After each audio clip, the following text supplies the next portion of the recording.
Welcome to the IT Career Energizer podcast.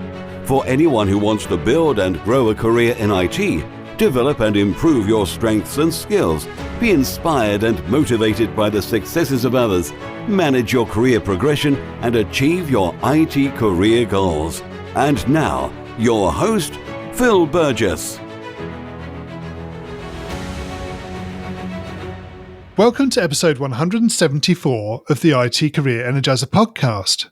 My guest on today's show was an early pioneer of web standards, writing a best-selling book on the subject of CSS. He then went on to found Clearleft, arguably the first dedicated UX consultancy in the UK. He also set up dConstruct, the UK's first digital design conference, and UX London, the country's first dedicated UX conference. So welcome to the IT Career Energizer podcast, Andy Budd. Hi, Phil. It's really nice to speak to you, and thanks for having me on. The first thing I wanted to ask you really was about how you transitioned from the web standards and the CSS aspect to founding Clearleft. I mean, it was relatively logical transition, really. I mean, I guess I got into the web relatively, I think relatively early, although some people might think relatively late. I got into the web around kind of 99. I started my life really as a Flash designer and Flash coder, making Flash games, animated games, all that kind of stuff that was sort of prevalent in the sort of late 90s, early noughties. But then I discovered CSS and just realized that web standards just felt like the way to go. Separation of presentation and content. You know, there was a whole bunch of things around accessibility and usability kind of baked into the philosophy. And it just felt like a really, really logical decision. So I was a fairly early adopter of web standards. I think I had the third ever table list design in the UK. And actually, I met this guy called Jeremy Keith, who was in Brighton, who had the second ever table list sort of pure CSS website in the UK. And we sort of bonded and we became friends. And he was one of my eventual co-founders at Clearleft. My other co-founder was a chap also that happened to be in Brighton that ran a website called Sizzling HTML Jam Phrasey, which was a really early resource for learning HTML. So the three of us got together and we were all kind of like early standards geeks. But actually, the things that I was really interested, and a lot of my other co-founders were interested, was kind of broader than just that. Like at the time, I was doing a lot of information architecture, so when clients came through to the agency that I was working at the time, we'd be doing site mapping, we'd be sort of creating controlled vocabularies, I'd be doing usability testing, creating prototypes, wireframes. And what I realized is back in sort of like the early noughties, nobody else was really doing that. The default standard was to open up Photoshop and start moving boxes around and start designing. And so clearly we felt that we were sort of onto something, we do things differently. Around the sort of same time, an agency in the US called Adaptive Path launched. And they started talking about this thing called user experience design. We realized that this was something that was going to be interesting and quite sort of powerful. This idea that design was more than just pretty pixels, it was actually a problem-solving approach. And so we decided that rather than just being a CSS agency, which would probably be a positioning for 2 or 3 years, but as soon as CSS became the default way of delivering sort of front ends, it wouldn't hold any kind of uniqueness. But this UX thing was something special. And so we set up Clearleft. We called ourselves a UX agency. At the time, we were the only people calling ourselves that. In retrospect, a lot of companies that maybe were usability companies or IA companies or what have you rebranded as UX. And so some of those companies have been in existence before us. But like I say, we're the first people to really hang our shingle up in this kind of UX sort of space. And for the first sort of 3 or 4 years, it was tough because nobody had a clue what it was that we did really and why we used to take twice as long and charge twice as much as everybody else. But over time, we kind of sort of, we helped educate the market and through some of our events and conferences and stuff. And I'd say jump forward now and saying you're a UX designer is saying like you breathe air or drink water. It's just what all of us do pretty much. It's become the default way of delivering work. But yeah, I guess that's a quick potted history of how we set up Clearleft and why we set up Clearleft. Yeah, so as you say, UX is certainly something that's become, I suppose, almost second nature now. People know what it means. And I suspect at the time when you set up Clearleft, that just wasn't the case. And therefore the education process was so important to being able to make it a success. It was a superpower as well because nobody else was doing it. We were doing this thing that was unique, and we were able to connect with people that had a frustration around the way digital design was being delivered. And it wasn't strategic. It wasn't considered. It wasn't done with a scientific mindset. It was really art. And I think what we were always trying to do is kind of blend the whole balance between art and science. And in fact, one of my sort of early inspirations, he was one of the co-founders of Adaptive Path with a guy called Jeff Veen, who wrote a book called The Art and Science of Web Design. So we've always sort of taken an approach that was kind of slightly more practical, utilitarian, usability led. And, our clients very, very quickly realized the benefits. We were focusing not just on making something that looked pretty, but making something that actually delivered business results. And as companies moved away from purely sort of marketing fluff websites into sites that were products, that were services, that sold things, that there were transactions involved, this became increasingly valuable and important. So yeah, it was a great place to be. Yeah, I was just about to touch on that sort of evolution as well. So obviously with the introduction of things like smartphones and iPads and what other tablets that might be out there, presumably that whole user experience approach has evolved. I mean, it has. The tools have changed, definitely. I mean, there's such a plethora of tools now, but actually the underpinning sort of philosophy hasn't changed a ton. And the sort of general problem-solving approach is largely the same. There is a higher level of expectation from customers, often, users of digital services, often because they had really, really positive experiences with their smartphones.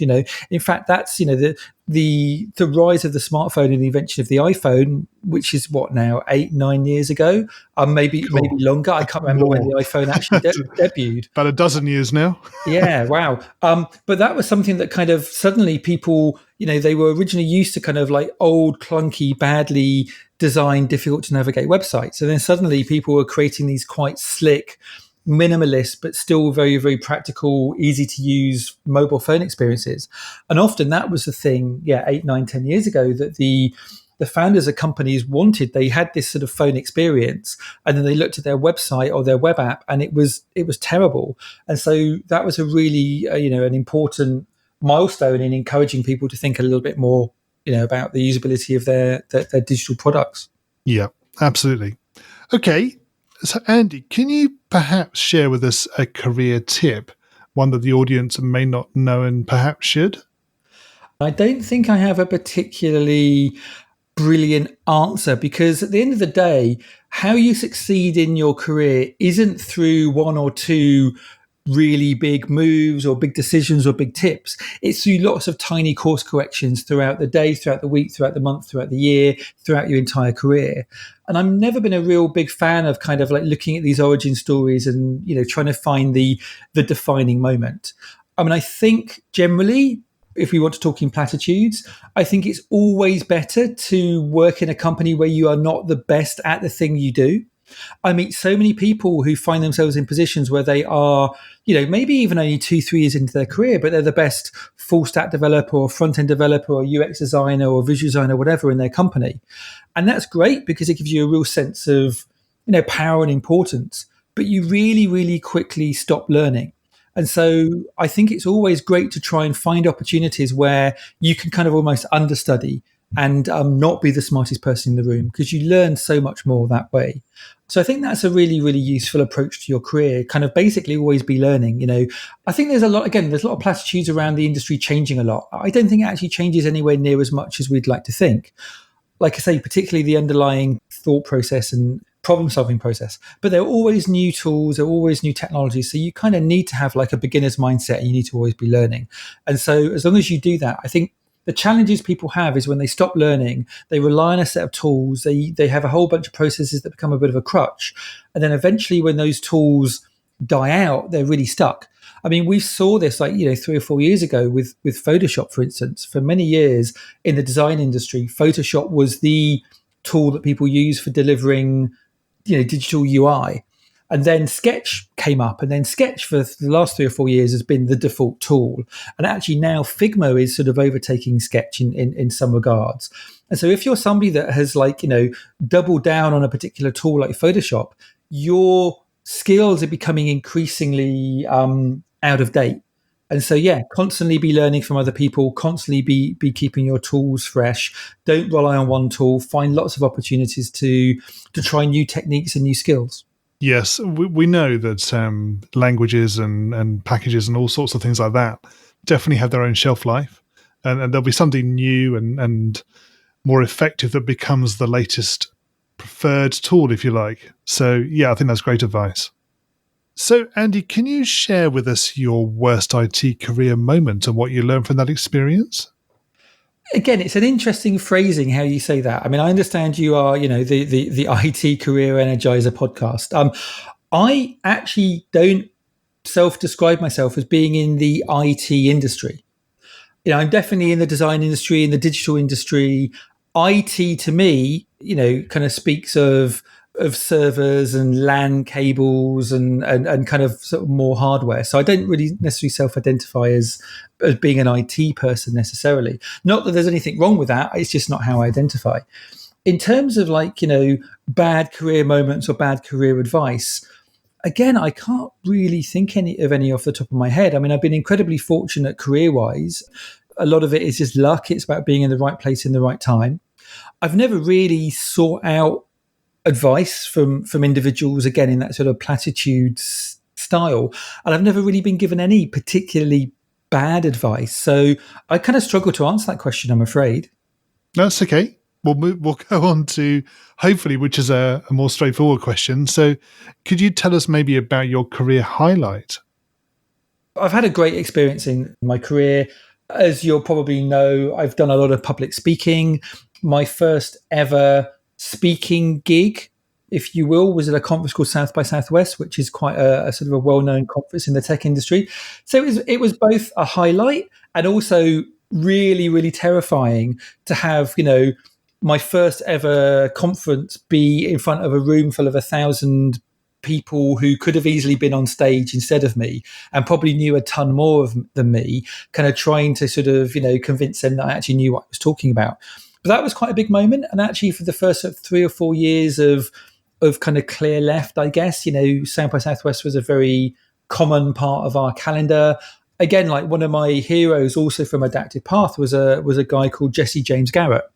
And I remember one year at South by Southwest sort of doing a book signing, and I was sat next to Jesse James Garrett. That's the first time I'd ever really spoken.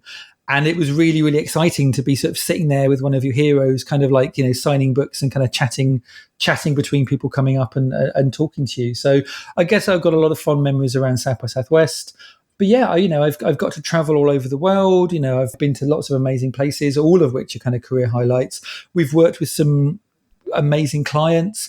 Again, it's like asking which of your children you like the best. I think my favorite clients are always constantly changing, but we've done some amazing projects with banks in sort of the Nordic region. So spending time in Copenhagen was really good fun.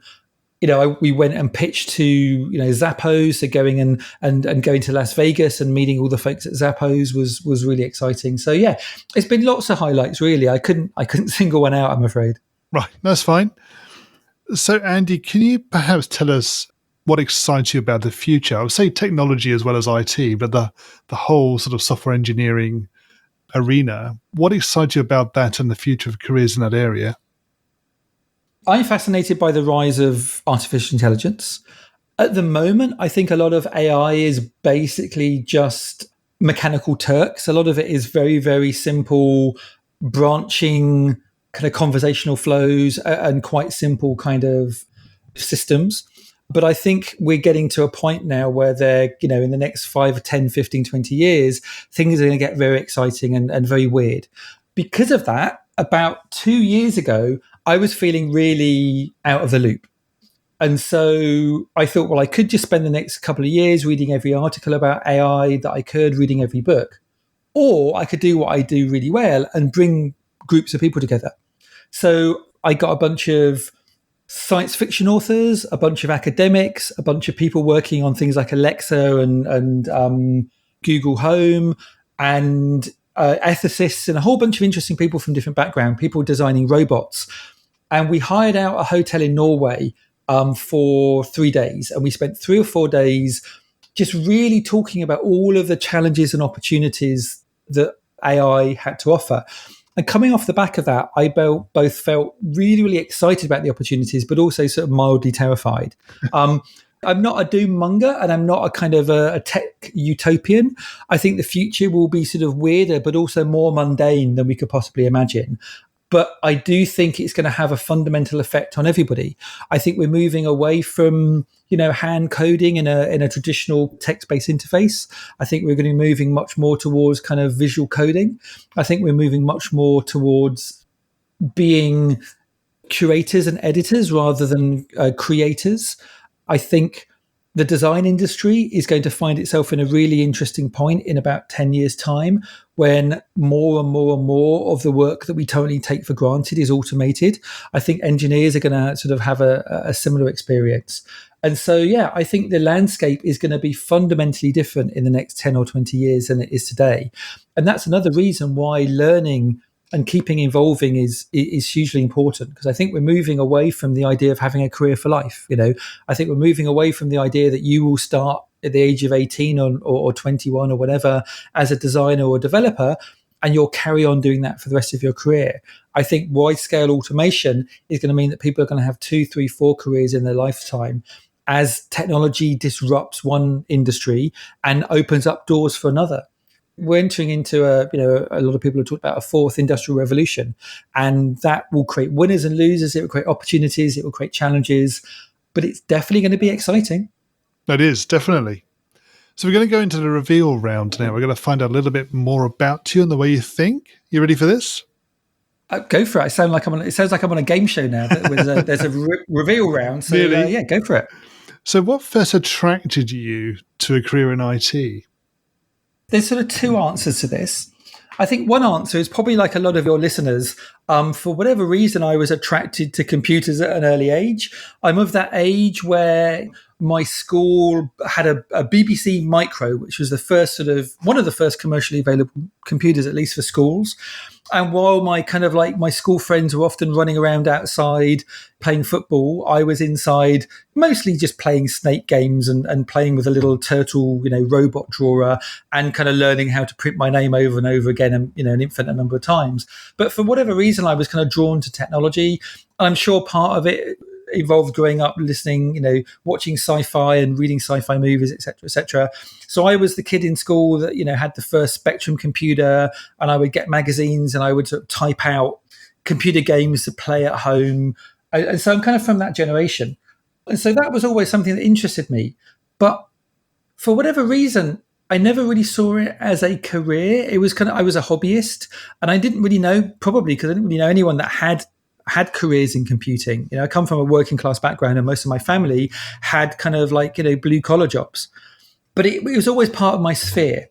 After university, I did an engineering degree, aeronautical engineering. So, how planes fly. It wasn't very technical. And weirdly, it didn't really involve computers an awful lot. You'd have thought that they'd have all been using CAD and what have you. But I think we had 2 lessons in CAD, and that was it. So my degree didn't really massively involve computers a lot.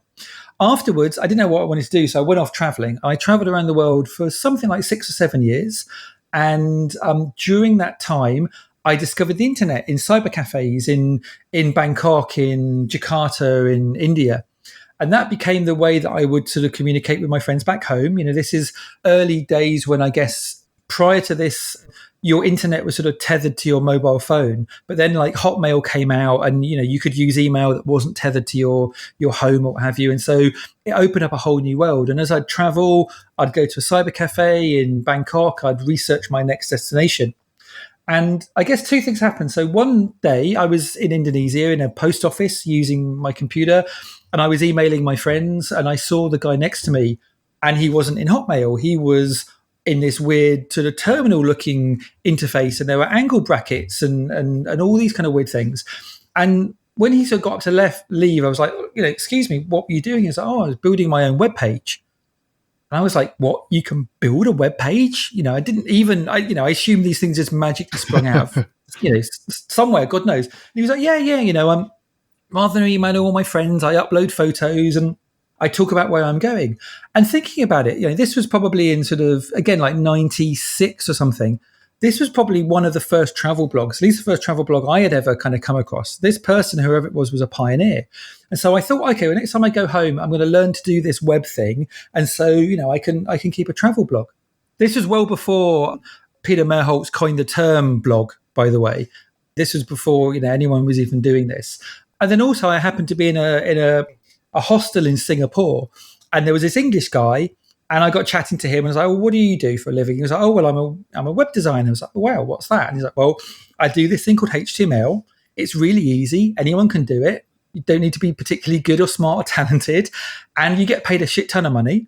And so I traveled for 6 months and worked for 6 months. And I was like, wow, I like the sound of that. And so I came back to the UK in 99. I bought a little, a Pentium 486.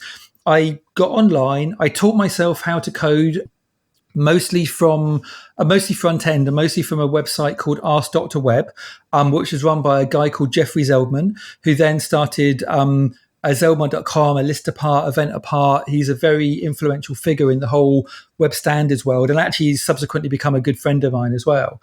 And I kind of learned to code. And I never actually did go back traveling. I got one job, then I got another job, and then I set up a business, and then, jump forward 20, 30 years, and I'm kind of still cracking away. Right. Okay. And what is the best career advice you've ever received? Again, in terms of career advice, I guess it's less around career advice as a IT or design practitioner. It was more career advice around being a business person. And I read a book. It's a terrible book, actually, called The E-Myth Revisited. It's got one of those covers that looks like it was designed in the 60s. It's kind of, it's like a self-help book for business people. But somebody I met who I respected was like, oh, you're starting a business, read this. And the one piece of advice it had in there, which I've kind of basically carried on using for my entire career, is to constantly be trying to make yourself redundant. Constantly try and find people that can do the things that you don't like doing or maybe not very good at doing, so you can focus on the things that you are good at doing. I was a pretty good designer and I was a pretty good coder, but there were people out there that are better than me. So, I hired people to do that. And then, I was pretty good project manager and studio manager, but I hired people better than me to do that. Pretty good salesperson. I hired people better than me to do that. I was the MD of the company Clearleft for the last sort of 14 years, but I've found someone else that's probably better at me at doing that as well. So I've constantly kind of tried to find opportunities to make myself redundant, to free up the time to do the things that are really important. And the way that they kind of talked about this in the book is it's important for you to be working on your business, not in your business. And I think that's a really, really good piece of advice. And I think it's also, good to think about your career as well. You need to be constantly seeing your career as a journey, as almost like a small business, and be working on it rather than just letting it kind of take you in whatever direction. So yeah, definitely, working on your business, not in your business, I think is important, because otherwise you get trapped and nobody wants to get trapped. So. Yep. No, that's great. And what is the worst career advice you've ever received? I mean, I guess a common thing, again, when you're starting a business is you need to have a business plan. And that might have been true 10, 20 years ago. It just really isn't that relevant now. That doesn't mean you shouldn't think about the career and think about your kind of, your journey as a business person and kind of do some modeling. But I think the days of worrying about kind of business plans are sort of slightly behind us. Worrying about that kind of stuff, I think, is sort of unnecessary. If you were to begin your career again in today's world, what would you do? Well, that's a very, very difficult question. In terms of whether I would do what I'm doing now or not, I don't know, because I've only lived this life and I quite enjoy what I do. And so I would like to think I would go into the same industry, the same career. I think I was incredibly fortunate because I started doing design and development in a time where you could be a really bad designer and a really bad developer, and nobody would notice because everybody was a really bad designer and developer. So I've got some horrible examples of design, which, I hope nobody ever sees, that are kind of probably still floating around on the web. But that's because everything on the web was horrible. Now, the barrier to entry is so much higher. The need to have beautifully architected code that's maintainable and scalable and accessible is really high. The need to have a really, really high level and quality of design is really high. I would love to think that I'd be able to get back into the same position that I'm in at the moment, but I don't know whether I'd be good enough now. Who knows? I think it's difficult to kind of break into this industry. Also, if you find yourself in a position where you are charting new territory, it's really easy to make a name for yourself. When I started, it was a hobbyist, and people were making money out of their hobby. Now it's a well-crafted profession. I've got hundreds of thousands, if not millions of people working in this industry. There are university courses, there are general assembly courses, there are boot camps, there are all these things. There's a mechanism sort of that's grown up behind it. So I think it's much, much harder to sort of get your break. I think most companies are looking for people with 3 to 5 years experience. And so if you don't have 3 to 5 years experience, how the hell are you going to get it? How are you going to get your job when you've got no experience, or a year or two, if no one's hiring? So I think it's kind of a tough environment. Also, like I said, I think we've seen a lot of changes, particularly in design and kind of small website kind of design shops, etc. It used to be the case that if you were the local hairdresser or restaurant or B&B, you would find a local freelancer and they'd knock something together in, movable type or expression engine or WordPress, thinking like 10 years ago. Now you go and buy a Squarespace or a Shopify license for $50, and you've got a very, very credible looking, pretty well designed, pretty well built system that you've not had to touch any technologists with. And so because of that, I think it's really tough for those people that are trying to get that experience, because the whole low end of the market, the entry level area of the market has been ripped out. And so, people are going straight out of university and expected to work at a high level in a Deliveroo or, an Uber or a kind of a Facebook. So it's a difficult sort of career to break into nowadays. So who knows how I would have fared. And what career objectives are you currently focusing on? Wow. Career objectives.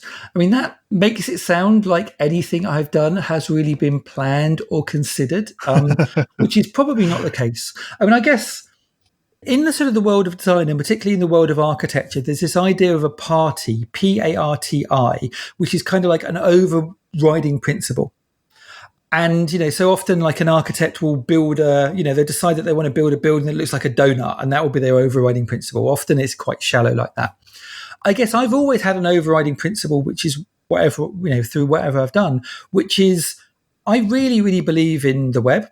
I believe in the web's ability to bring people together, to communicate across vast distances. I believe in the power of design to make people's lives easier, to make people's lives better, to deliver value.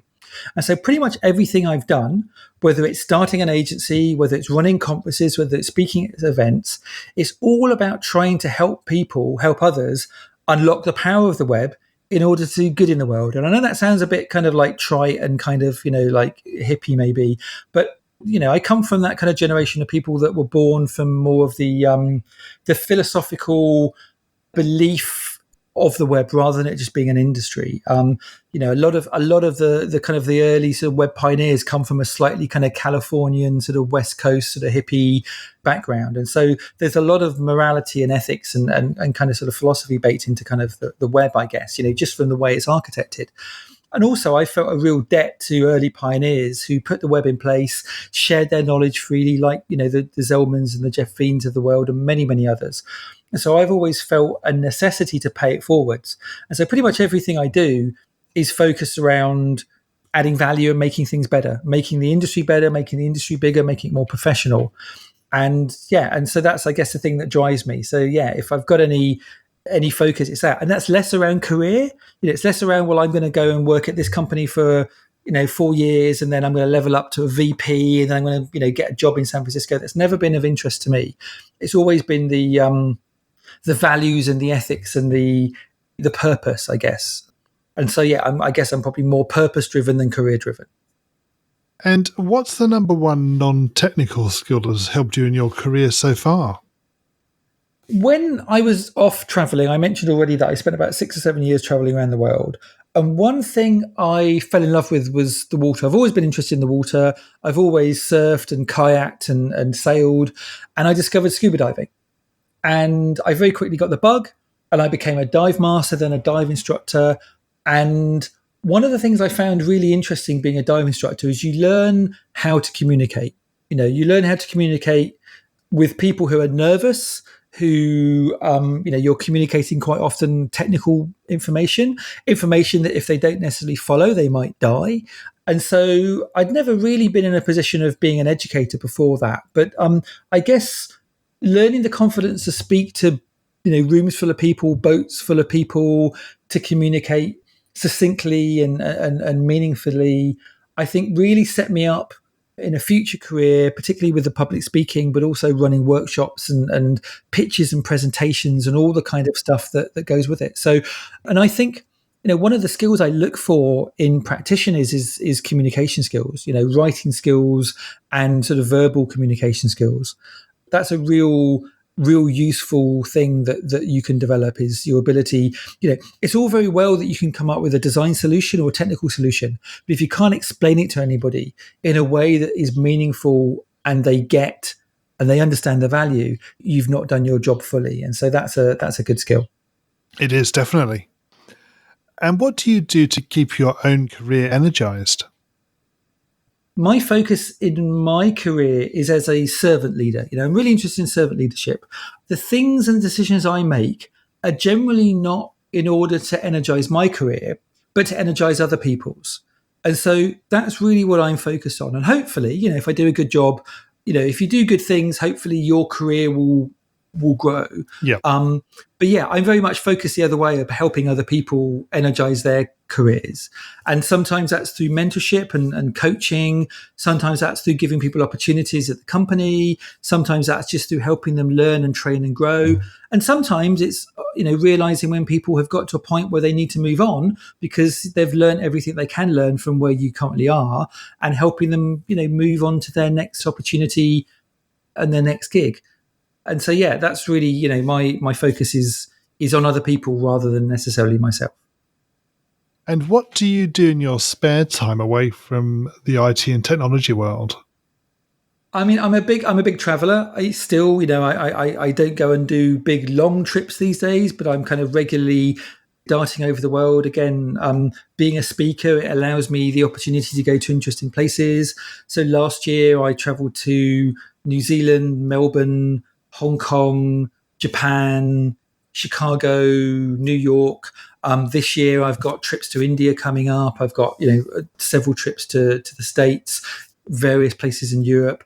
And often when I'm there, I'll make sure I take an extra couple of days or maybe a couple of weeks to kind of run around and explore. I love eating food.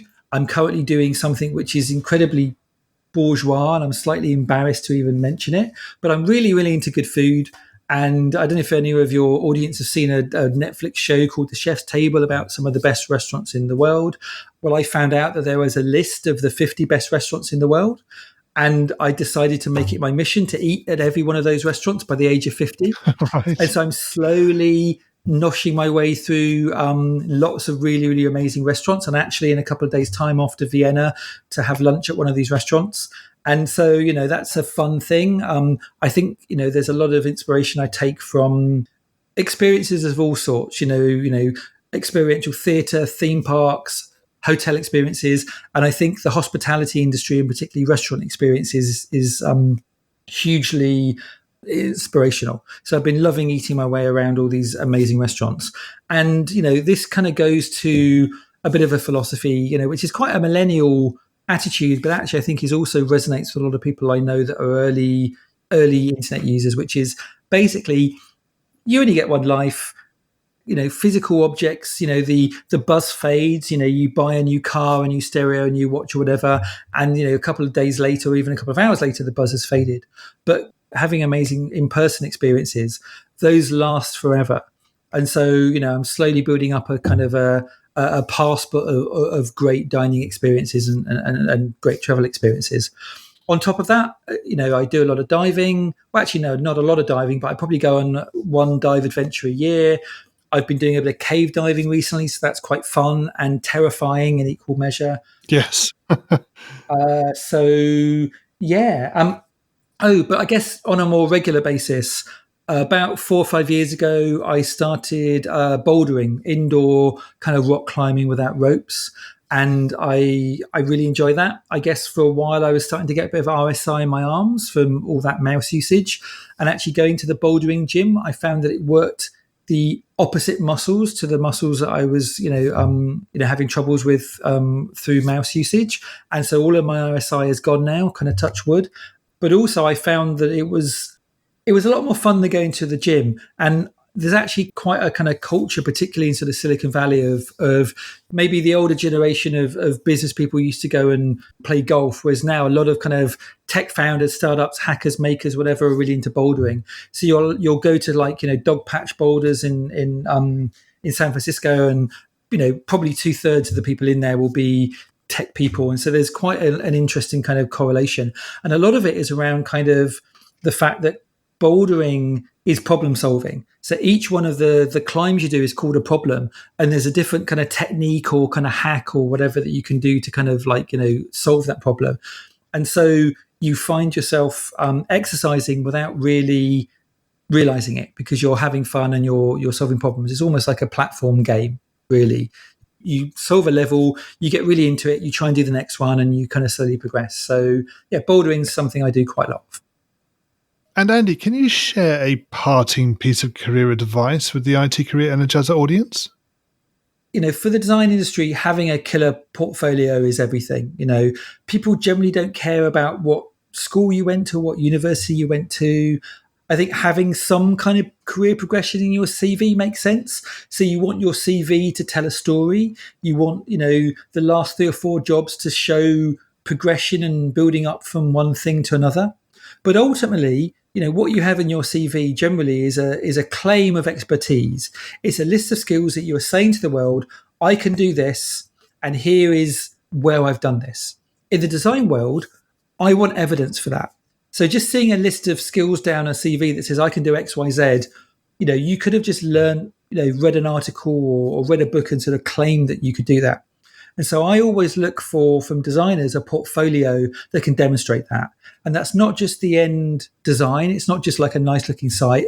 If they say that they can do user research, I want to see, 3 different kinds of, photos from user research sessions they've done. If they say they can do, prototyping, I want to see interactive prototypes. I want to see animated prototypes. I want to see paper-based prototypes. If they say they can do information architecture, I want to see sitemaps. I want to see controlled vocabularies. I want to see content audits. I want people to demonstrate that they can actually do the things they claim. And I think a really, really good resume backed with a really, really powerful portfolio that demonstrates that you can do these things is a killer.